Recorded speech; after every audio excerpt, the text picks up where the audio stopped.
Oh, crap. Main. Laconic. Quotes. Video examples. More.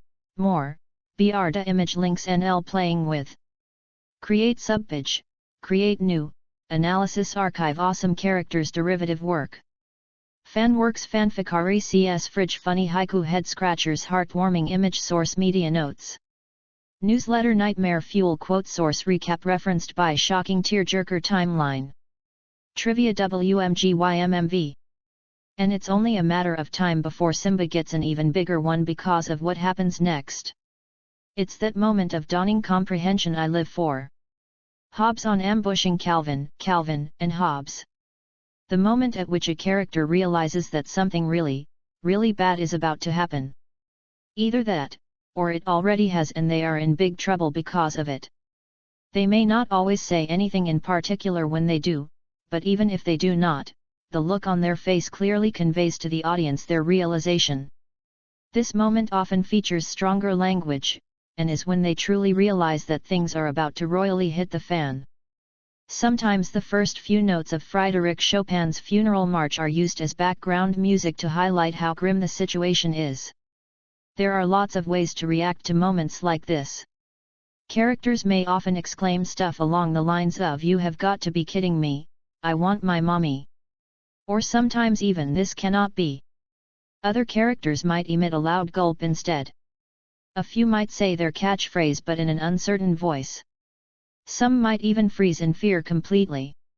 On the other hand, other characters may react more with despair rather than full-on fear. A few others may look to their equipment for a solution. And finally, for some, it is the crowning moment of despair. The effectiveness of this moment can be affected by the difference between their usual competence and confidence levels and how completely they are boned. Characters with low self-esteem or who are constantly crying out in terror are difficult, but not impossible, to make this trope work with, and may react more along the lines of "This is gonna suck." But that arrogant, so far unbeatable supervillain suddenly realizing they're about to have his or her ass royally kicked. Now we're talking. Can occur if one protagonist has been luring the other one into a trap, or if they just have some shiny new skill. Or they may simply be a lower-level villain who's just had the very bad luck to be confronted with a hero impossibly out of his or her league and is about to be on the wrong end of a curb-stomp battle. On occasion, they will be discussing the situation when they realize either the full import of it, or worse, that it's about to happen to them. Can also occur if a character speaks ill of another in a language they think the latter won't understand, only to find out, much to their horror, that the latter also speaks it. This is the polar opposite of Obi-Wan moment, when despite the bad situation someone still manages to look composed. May result in a heroic BSOD for a heroic character, or even a villainous breakdown for a villainous character. 9 times out of 10, this will immediately follow "What does this button do?" The remaining 10th follow some other temptation of fate. Also a very common reaction when a villain, normally the chess master, villain with good publicity, or manipulative bastard, realizes they've just been the victim of an engineered public confession. The villain knows moment may lead to this. When this trope becomes literal, that's "bring my brown pants," as Bill Cosby once said, first you say it, then you do it. When most of the cast available in the scene does this expression, it's a mass "oh, crap" moment. If someone tries to explain the situation to someone else, and realizes halfway through their own explanation they're in real trouble, it's explain. Oh, crap. If the person making the realization doesn't try to explain and says nothing but run, it's time to run or die. If you realize you are in trouble after your explanation, or if someone tells you something really bad is about to happen and "oh, crap" isn't your first reaction, it's a delayed "oh, crap." When you try to save some face by putting on a happy face, you make an "oh, crap" smile. When you pretend to realize you are in trouble only to mess with your opponent, it's an "oh, crap" fake out. When your primary reaction is resigned acceptance of the situation, it's "this is gonna suck." See also wide eyes and shrunken irises. Say your prayers may be involved as part of this reaction. Contrast hell, yes. Moment, the exact inverse. Warning, high risk of spoilers, due how trope often occurs in the climax. No real-life examples, please. Examples subpages. Anime and manga. Boruto. Dragon Ball. Initial D. One Piece. Zombieland Saga. Comic books. The DCU. Marvel Universe. Fan works. Films animation. Despicable Me 3. Films live action. Literature. Live action TV. Doctor Who. Odd Squad. Orphan Black. A Song of Ice and Fire, Game of Thrones and House of the Dragon. Pro wrestling. Video games. Web animation. Webcomics. Web original. Western animation. Big City Greens. My Little Pony, Friendship is Magic. Other examples. Open/close all folders. Advertising. AT&T.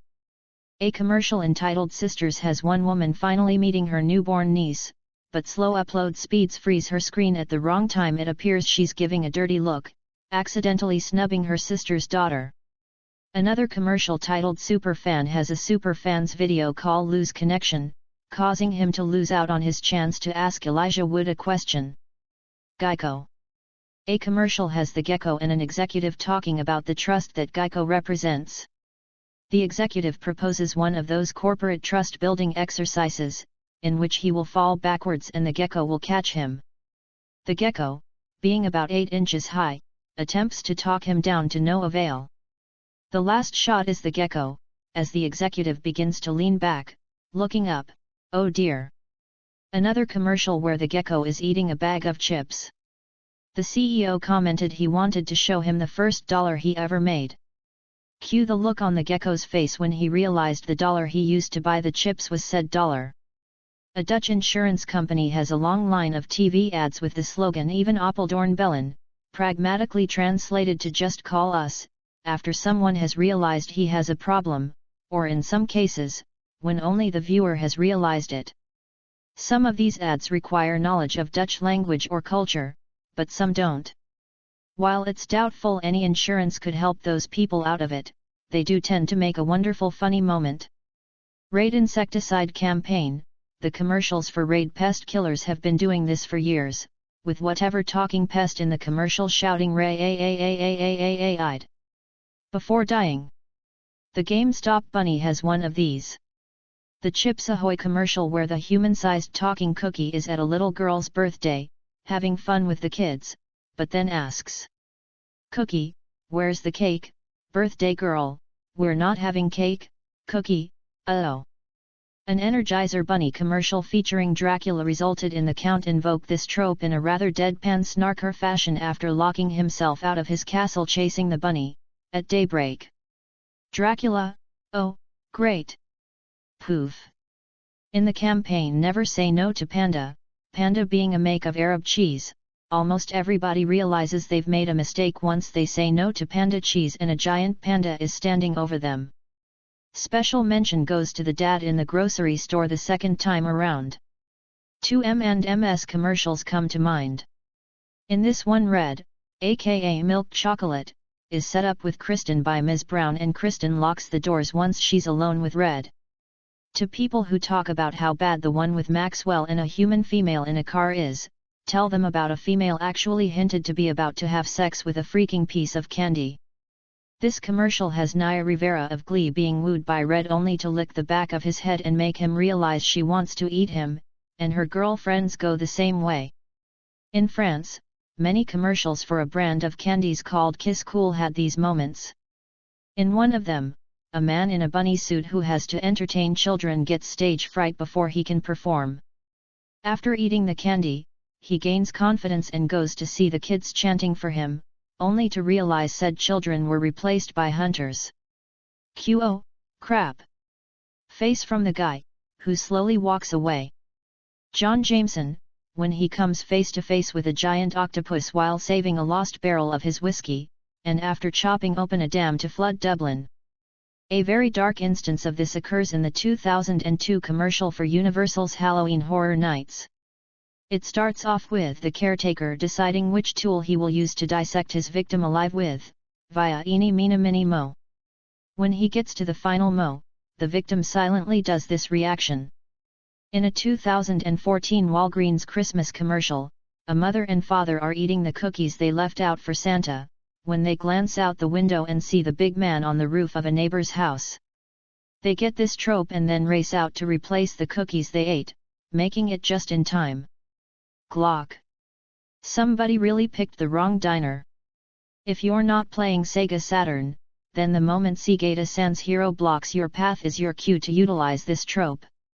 Because afterwards, you're not going to leave without bruises of him beating the crap out of you for not playing the console. Don't worry, he'll leave a Sega Saturn next to your body so you stop being in his hit list.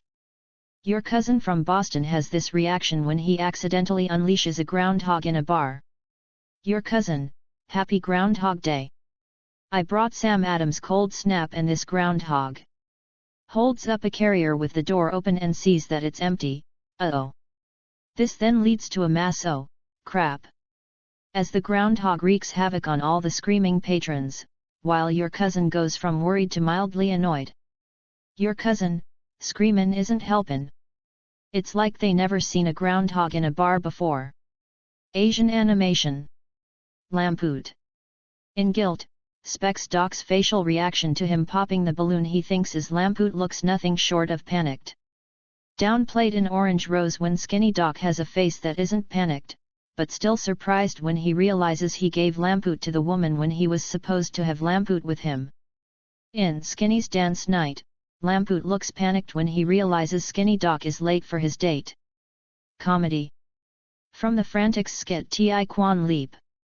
Master, have you learned nothing from the lesson of Ed Grubberman? Student, yes master, I have learned two things. First, that anger is a weapon only to one's opponent. Master, very good. Student, and secondly get in the first shot. Boot to the head. Whoosh master, you missed. Student, yeah. This is the basis for Bill Burr's old man face bit. As men reach a point they are no longer able to get up on their own and are forced to listen to their wife's nagging, the horror sets in. Bill Cosby touches on this in his grandparents' routine as part of the Live film himself. Cosby, look, you're driving a truck. Here comes another truck, gonna hit you. Now whether you hit the truck or not, you're going to have soiled underwear. Because first you say it, then you do it. Now here comes your mother to the hospital. Did he have on clean underwear? Yes, we found it in the glove compartment. Comic strips. Calvin and Hobbes. Pretty much every time Hobbes pounces on Calvin coming home, Calvin makes an "oh crap" face just before impact. One strip doesn't even show the impact, jumping directly from Calvin's deer in the headlights "oh no" to the aftermath. Also happens when Hobbes is hiding on a tree limb and drops a single snowball in front of Calvin to get him to look up so he can see the full payload of snowballs Hobbes is about to dump on him from above. The last panel supplies the page quote. When he seceded from his family to go live in the Yukon, Hobbes wrestles command from him. As Calvin leaves him, announcing that he's going home, Hobbes reminds him that he no longer has a home, since he seceded from his family. His reaction is priceless. Calvin, my life needs a rewind/erase button. The far side has two doctors looking with alarm out of the window of a Center for the Study of Viral Pathology at a jar broken on the crowded sidewalk below and oozing liquid. The caption, "Uh-oh. Garfield, John is having a delayed reaction." The look on Garfield's face, even without a single word, says everything. In Spy vs. Spy, the losing spy occasionally displays this expression when he realizes he's been out-schemed and is about to die in some humorous fashion. Eastern European animation. In Masha and the Bear, Masha causes no shortage of heart attack-worthy reactions from the poor bear whenever she puts herself in harm's way. Game books. Many endings in choose-your-own adventure books result in your death or worse. A good portion of these are accompanied by a detailed drawing of your "oh, crap" moment, the actual moment you leave the planet, or both. Any book in the series illustrated by Judith Mitchell is guaranteed to invoke this multiple times, even when you're not necessarily at a death ending. These occur so often that entire websites have been established to showcase the worst ones. Another fair sample can be found here. In the fighting fantasy book The Warlock of Firetop Mountain, the eponymous final boss will have one if you use the Eye of the Cyclops against him. Lone Wolf. While many of Lone Wolf's enemies give an "oh crap" reaction when the hero inevitably derails their schemes, the Dark Lords you face in Book 12 are great examples.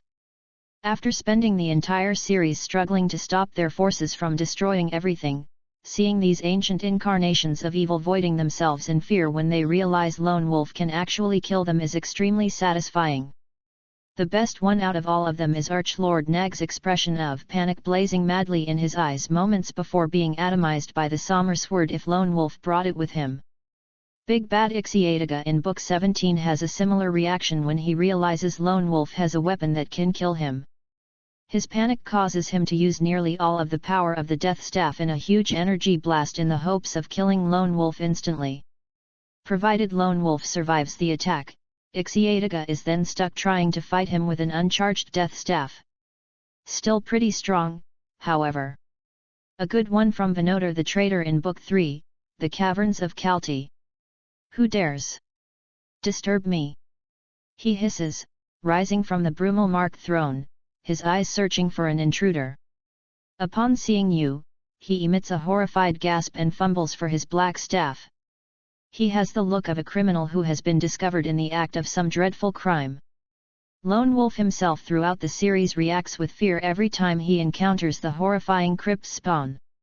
It really doesn't help that they are a favorite summoned minion of the major villains. He also reacts badly to the mech wolf in Book 19. The sight of an enemy devoid of any actual life or even unlife scares the hell out of him. Appears in the Nintendo Adventure books on occasion as well. The Crystal Trap, where Zelda must go on a fetch quest to find the elements to free Link from the titular crystal prison, is probably the best example. Several of the endings have Zelda awaiting a terrible fate, sinking in quicksand or becoming a sitting duck for enemies, for failure to have the correct item. Jokes. The shortest unit of time is the Ono-second. This is the period that elapses between causing a major disaster and realizing what one has done. Music. In a general live performance sense, this is fairly common, for obvious reasons. Just a few of the things that can invoke it. You're the singer, and you've just forgot your lines, or you've came in at the wrong place, or you've fallen to vocal range exceeded. Or, alternately, you're one of the other members of the band and you notice the singer is in trouble. Similar for guitarists making major errors, or having lied about their skill level beforehand, and really a problem if the drummer, bassist, or rhythm guitarist is the person having issues keeping the beat, that often induces a small version of mass "oh, crap." With all the other band members realizing just how bad the song's going to sound and how bad the gig is likely going to be. Someone has gotten sick or injured on stage or in the audience. This one easily turns into mass "oh, crap" as well, for obvious reasons. One of the band members' sound output is failing somehow. It's worse if it's one of the guitars, including the bass, or the keyboards, because that carries the possibility that the instrument itself failed, though it's usually only a loose connection. While venues may have extra mics for a singer to use in a pinch, most don't have a stray electric guitar or bass or keys lying around, and even if the person has a backup, the show may have to stop to set up the new instrument. For a visual K-band or other act that uses a lot of stage makeup, special effects, and the like, a special effects failure. If said special effects failure involves pyro, "oh, crap," and mass "oh, crap," are the best outcomes. Gakupo's reaction in Madness of Duke Vainomania when he realizes just who the girl in his arms really is, just before being stabbed in at by Karches, who dressed himself up as a woman to save Euphana, one of the Duke's harem, and take revenge on him. When German pop act Milli Vanilli performed live on MTV in 1989, Everything was going well until their hit song Girl You Know It's True started skipping during the chorus. Unfortunately, there don't seem to be any videos on YouTube that aren't either dubbed over or butchered, revealing that it was pre-recorded and that Milli Vanilli were lip-syncing all along. The two continued dancing and singing along before that sinking feeling set in and they realized that the gig was up. This was the beginning of the end for the band. From Kenny Rogers' song The Coward of the County, when some rapists get confronted by the boyfriend of their victim and think that they have him cowed, only to end up trapped in a room with him right before getting a no-holds-barred beatdown. But you could have heard a pin drop when Tommy stopped and locked the door. In Dinosaurchestra Part 3 by Lemon Demon, the time machine which the narrator used to go back to the late Cretaceous period and start a rock band with dinosaurs can't make the return trip, and then, what's that rock way up in the sky? Gorillas. In the music video for Stylo, when 2D and Middock realize that they are being chased and shot at by none other than Bruce Willis. The music video for The Lost Chord has Middock sporting this expression throughout almost the entirety of the band's time at Plastic Beach, and it only gets worse as Poseidon emerges from the depths of the ocean and begins to destroy it. Understandable, considering that Middock has been struggling throughout the entire season to prove to the band that he's becoming a better person, only to be unceremoniously thrust back to the place that practically serves as a monument to his worst mistakes and most cruel actions. In the beginning of Welcome to the Jungle, a singer briefly and subtly says "Oh my God," before any of the intro gets through. In the song Get My Gun by D12, Eminem angrily threatens a fan with a gun. "What's up, bitch? Cox gun, autograph this." Gun jams, oh, shit. Speaking of Eminem, the title character of Stan is recording the latest letter he's sending to his hero on an audio tape while his pregnant girlfriend is locked in the boot of his car and he's about to drive them all off a bridge to their deaths. He has a massive "oh, crap" when he realizes just before the car goes over the edge that he's overlooked one fairly important point. "Well, gotta go, I'm almost at the bridge now / oh shit. I forgot. How am I supposed to send this shit out?" Followed by Eminem getting one himself as he responds to Stan's previous letter, telling him that he needs to calm down before he does something crazy, like this one psycho on the news who locked his girlfriend in the trunk of his car and drove off a bridge. And in the car they found a tape, but they never said who it was to / come to think about it, his name was, "It Was You, damn." In Der Erlkönig, the boy is increasingly terrified, and justly so, each time he tries to get it through to his father that the Earl King is after him. The boy. "Oh no. No. Please God help me." More or less mankind's reaction in the final verses of Iron Man, by Black Sabbath. In the fourth verse. "Now the time is here for Iron Man to spread fear. Vengeance from the grave kills the people he once saved." In the final verse, along with the pleas above by Ozzy. Heavy boots of lead fills his victims full of dread, running as fast as they can. Iron Man lives again. As explained by Geezer Butler, who wrote the lyrics. Ozzy came up with the title Iron Man, and I wrote it about this guy who's blasted off into space and he sees the future of the world, which isn't very good. Then he goes through a magnetic storm on the way back and is turned to iron. He's trying to warn everyone about the future of the world, but he can't speak, so everyone is taking the mickey out of him all the time, and he just doesn't care in the end. If you are or were a teenaged boy, you probably cringe when you hear the lyrics to the Everly Brothers' "Wake Up Little Susie." The final verse of Nickelback's Animals has the main characters getting busy in the protagonist's car by the tracks. Everything's going well until the girl notices that her dad is right outside the car and has caught them in the act. And worse, the keys aren't in the ignition because they fell on the floor in the middle of it. Oh crap indeed. The narrator in One by Metallica has this when he realizes that he lost his sight, speech, hearing, and limbs due to a landmine, but his mind functions perfectly, so he is a prisoner inside his own body. The Mariner's Revenge song by the Decembrists tells the story of a little boy whose widower mother was conned out of house and home by a traveling vagrant who eventually left them so destitute that she developed a fatal case of tuberculosis, but not before begging her son to one day exact justice on the man, find him, bind him, tie him to a pole and break his fingers to splinters, drag him to a hole until he wakes up, naked, clawing at the ceiling of his grave. The boy spends 15 years as a street orphan until he's taken in by a friary, but never loses his desire to exact revenge upon the con man, until one night he discovers that the man has become a ship captain. He joins a crew and sets sail in the hopes of finding him. One night their two ships finally cross paths, but before the narrator can do anything, both crews are devoured by a giant whale, leaving only the narrator and the con man alive.